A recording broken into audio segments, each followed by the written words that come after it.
Good to see you, everybody.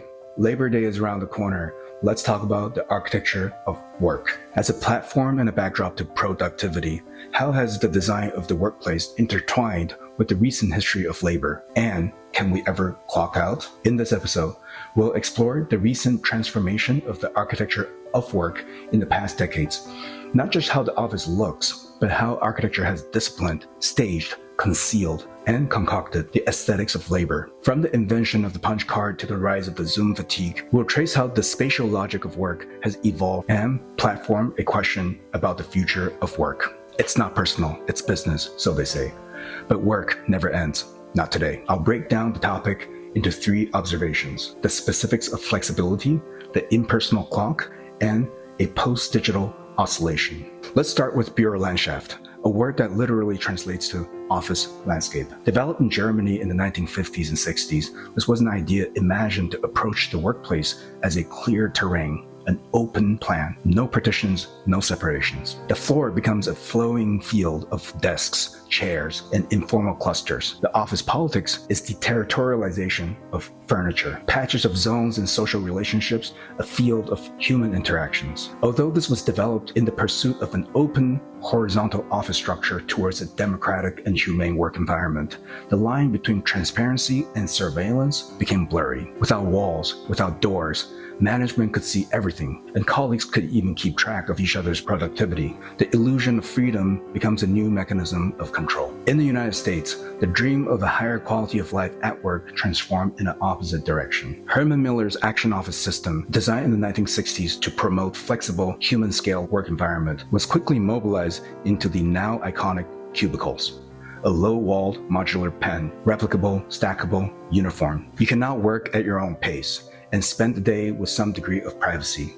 You can even personalize your workspace by pinning up photos of your family or drawings of your children. Reminders that this is a personal space in a professional environment. The cubicle symbolizes the American pursuit to privatize everything, even your own time and space at work. However, it also became another emblem of alienated labor. A space designed to maximize productivity while supposedly promoting individuality, this grid of cells also became a familiar backdrop of loneliness and anonymity. Staying professional alone means that the workplace is a theater where you play a professional version of yourself, this time with no audience. Dutch architect Rem Koolhaas opens his essay, Typical Plan, this way. It is zero-degree architecture, architecture stripped of all traces of uniqueness and specificity. It implies repetition. It is without quality or character. It is neutral, empty, open, rearrangeable, flexible.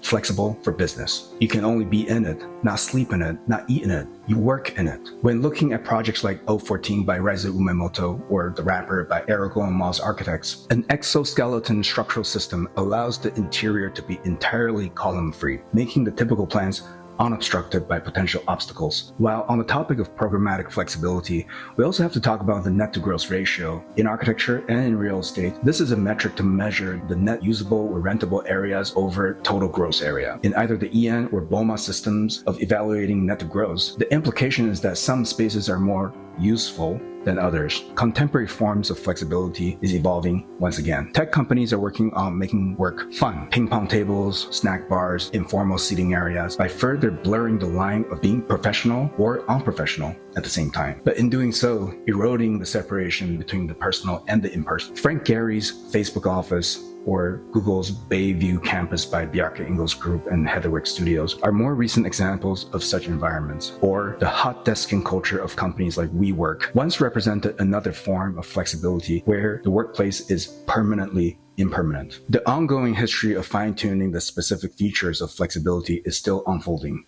as people continue to design the architecture of the workplace. However, let's ask the big question. What about work-life balance? The invention of the workday is relatively recent. For the longest time, the concept of desk jobs did not exist. Offices for administrative work surged after the Industrial Revolution, where paperwork supported purchase and production. Something pivotal happened here, the idea of clocking in. It divided life into 2, time for the private self and time for the professional self. As a professional whose hours are exchanged for paid currency, the clock becomes a key evidence of labor performed under a contractual agreement. Therefore, punching the card and clocking in and out becomes vital to such contracts. As a result, doing anything but work while on the clock is definitely unprofessional, because Once a person clocks in, there can be nothing personal. Architecture becomes a means to reinforce this. It becomes a backdrop and a medium to formalize that split. Frank Lloyd Wright's Larkin Administrative Building in 1904 offers one of the earliest and most rigorous examples, a space for administrators performing and documenting transactions with paperwork. The Larkin Building imposes a spatial discipline on clerical life. A towering atrium flooded with light sounds like a nice, healthy work environment, but this is a surveillance space. Clerks are aligned by desks and galvanized by hierarchy. Managers are literally elevated to overlook and inspect whether their workers are on the clock or not. This building becomes a diagram of office politics, power, control,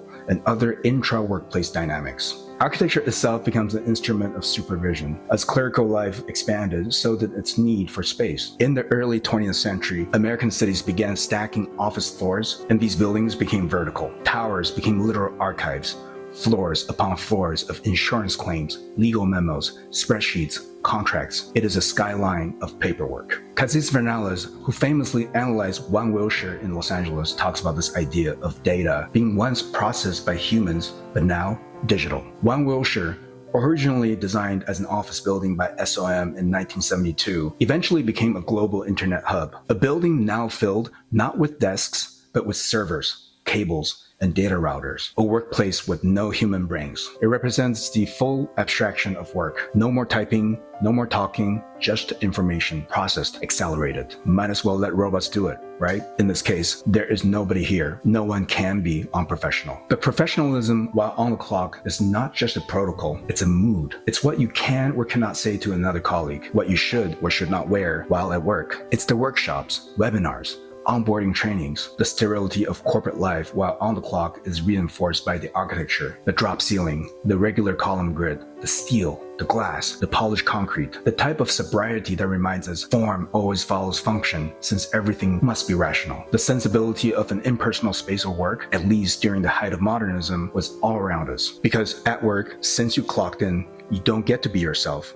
You get to play the professional version of yourself. In television and cinema, our ever-changing relationship with the aesthetics of the office is on full display. In the 1990s, movies like Office Space, American Beauty, Fight Club, Being John Malkovich, or The Matrix each channeled an anxiety against the sense of architectural banality and an anguish against our inability to be ourselves. However, in the early 21st century, something changed. The office draws a different conclusion. This is where people began to dream of clocking in so they can mentally check out and play someone else, while yearning to fully connect with people they work with. Or, at the quarter point of this century, shows like Severance visualizes the extremities of work-life balance, where the two worlds are two separate memories. And the architecture of work is a nondescript, bright, clean, neutral interior. But life out there is a messy, dark, damp exterior. Since COVID-19, the work-life balance is blurrier than ever. As people perform desk jobs from home, the architecture of workplace is suddenly domestic architecture. The moment you turn on Zoom, everything is an office. The kitchen is an office, the bedroom is an office, the living room is an office. Even after the pandemic, many offices have elected to continue work from home protocols or have people return to offices only a few times in a week or months. There's no more work-life separation. Before the pandemic, philosopher Byung-Chul Han forecasted this condition in his publication,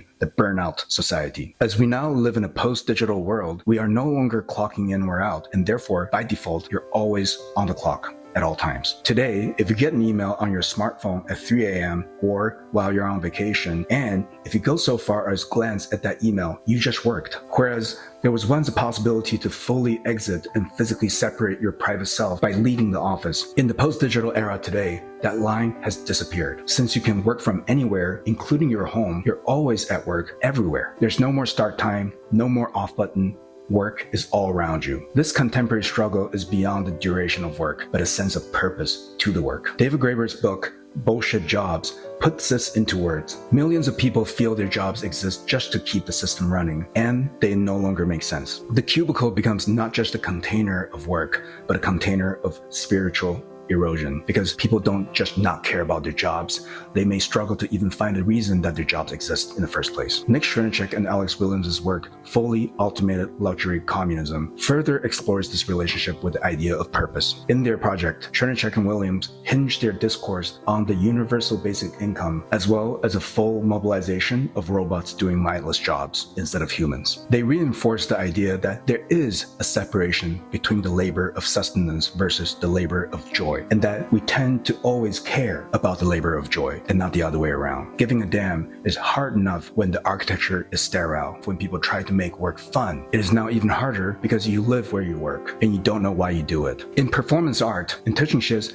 time clock piece, he punched the clock and took a photo of himself every day for a year. He's on time, his uniform's unchanged, only his hair grew over time. Shea is literally confined in a prison-like environment as he repeats his actions without accomplishing a task. Or in Peter Young Hinkle's Spam Office, actors were hired to perform as office workers in a staged workplace where everything is fake. Fake furniture, fake paperwork, fake notes. The only evidence of real work is the office party, as such events prioritizes the minor aspects of polite professional behavior, a detail of contemporary corporate etiquette. This sense of despair, where desk jobs are without purpose, is also in cinema. The Absurdities of Brazil in 1985 by Terry Gilliam finds their spatial counterpart, a dystopia built from ducts, filing cabinets, grayness, paperwork gone mad. Brazil shows up that absurd bureaucracy is not the failure of the system, but in its perfection. A typo becomes a death sentence, with endless forms to fill and unnecessary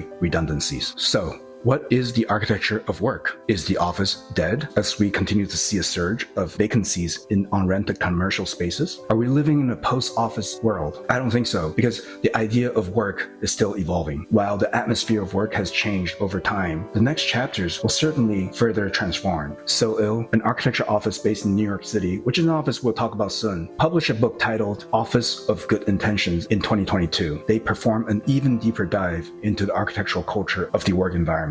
I highly recommend getting this book. If you enjoyed this breakdown, please consider a like, share, or subscribe. If you work in one of these spaces that we described, or if you're currently working from home, comment below and let us know how you feel. Happy Labor Day, by the way. My name is Jimenez Lai, and sometimes you do sleep on the job if you work from home.